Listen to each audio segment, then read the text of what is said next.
వీరికి మట్టా నాగబాబు గారిని పుష్పగుచ్చం విమర్శగా కోరుతున్నారు.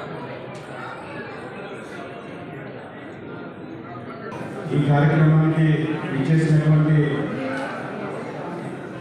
సోదరిమణులందరికీ కూడా నమస్కరిస్తూ అందరికీ ఉగాది శుభాకాంక్షలు తెలియజేస్తూ ఉన్నారు.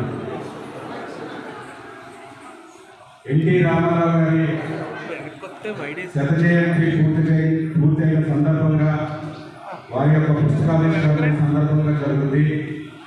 ఈ కార్యక్రమాన్ని అమ్మ రాజమండ్రి పార్లమెంటు సభ్యులు భారతీయ జనతా పార్టీ రాష్ట్ర అధ్యక్షులు వారి చేతుల మీదుగా కార్యక్రమాన్ని ముందు నడిపిస్తాం.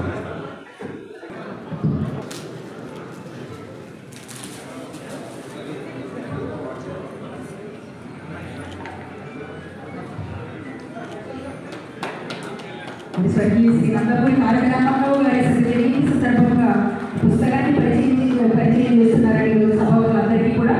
మరి ఉగాది అంటేనే ఉడకలు వేసే ఉత్సాహం, ముంగేళ్లలో తోరణాల హరిత లాట్యం, వంటింత గోగముల సయ్యాట, నాలుగుపై షడ్రుచుల నాట్యం. ఉగాది అంటేనే ఉవ్వెత్తున ఉప్పొంగే కవిత్వం, కొత్త ఏడాదికి కొంగొత్తుగా స్వాగతం పలికే వైతాళిక యువల గీతం, కళాల కోలాటంలో కవితల ఉబలాటం,